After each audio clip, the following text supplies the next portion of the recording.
What's up? It's Roel. Welcome back to another video of my channel. Today we are going to talk about blog or blogging, what it is, how it works, and my personal story on how I got started and make money from it. First, what is a blog and how does it work? Pag ginugel mo siya, ito yung magandang result na makikita mo. The term blog is short for weblog, which refers to an online journal. Blogs began as personal mini sites that people used to record their opinions, stories, and other writings as well as photos and videos. As the web has grown and changed, blogs have gained more recognition and merit. This is actually a good definition of what is a blog and how it works. Chances are nakakita ka na or nakabasa ka na ng blog.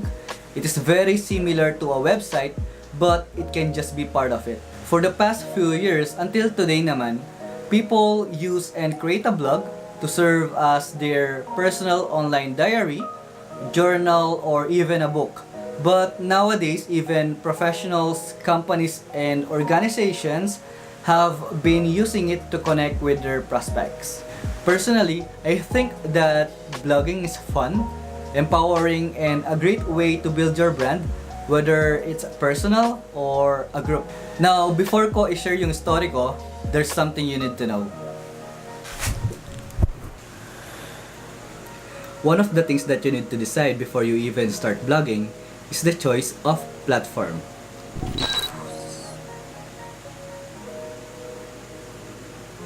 Personally, I think that hindi siya ganun ka-importante, but you need to make sure that the choice of platform you've made is easy enough to be enjoyable.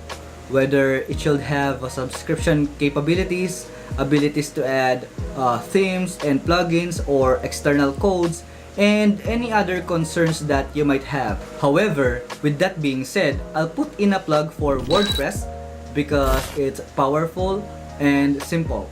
To be honest, I think that WordPress is the best blogging platform available today. Why?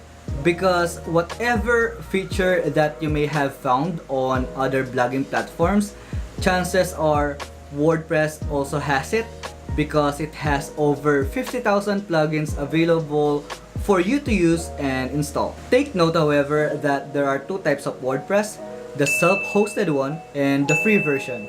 Now, if you want to take blogging seriously, I recommend that you chose the self-hosted one because it will give you more control and flexibility. Pero if you are just starting out and just wanted to try blogging, or you've got some roadblocks like IT issues, then go for the free version. Another free platform that I could recommend would be blogger.com. Of course, I'm going to share more information on how you can build a successful blog in the future. So, make sure to subscribe and hit that notification bell. Now, let me tell you the story kung paano ako nagsimula and the potential of blogging to your pockets. Yan yung gusto mong marinig, di ba? Bakit? Open-minded ka ba? Power, power, power, power.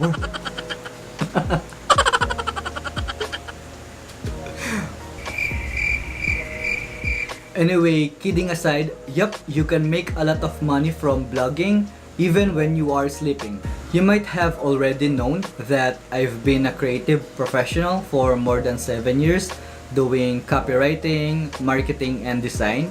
But I've actually started blogging way back in 2008, which is a decade ago. And like most people, if they don't see money flowing in, they quit. But 3 years ago, I've decided to take it seriously. So I've had my first payout and award in 2015.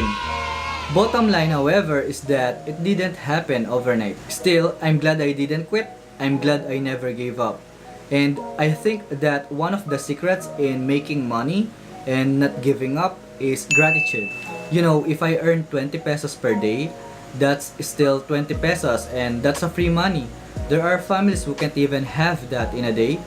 So you don't have a reason to be mad or sad if you are just earning a little. Just be grateful and enjoy sharing what you love to the people that matter to you.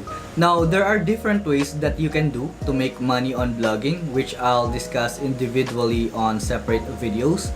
But just to give you an overview, my top three favorites are publishing online ads, affiliate marketing, and selling products or services. For publishing online ads, you can make this very simple by just signing up for Google AdSense and just inserting the codes into your blog. Now, if you have a YouTube channel, you can also use Google AdSense to monetize your videos. Personally, for each blog, I earn no less than 10,000 pesos per month even without doing anything. I don't want to show you my current earnings, but here's a screenshot of my past earnings 2 years ago. Isang monetization model lang yon. As I've said, there are multiple ways that you can do, and you can do all of them at once. Now, let's move on to affiliate marketing. Most websites, particularly e-commerce shops like Amazon and Lazada, has an affiliate program. Meron din mga marketplaces like cj.com. Basically, you'll get paid the commission if you share an affiliate link to a potential customer and they end up buying it. Here's a check from Amazon.com that I received. It's not that high, but it's $100 or 5,000 pesos. And again, it's free money without really doing hard work. Another one is Lazada, which I tried joining and tested it for a day. I've earned $130 or 6,500 pesos in a single day. Okay, I'll let you do the math to get yung potential niya on a monthly basis. Okay, last one, selling products or services. If you want to sell products, physical man or digital, blogging can help you with it if you can successfully influence your users with your content. The same goes if you are selling services, since blogging can help you boost your authority and establish yourself as an expert in your chosen field, which all in all makes selling easier. Okay guys, that's all I have for today. If you enjoyed this video, give it a like, share it with your friends, comment, and don't forget to subscribe because I post videos every single week. Also, if you have questions or things that you want to learn about blogging, let me know, comment down below so I can answer them or create the content for you. With that guys, I'll see you in the next video.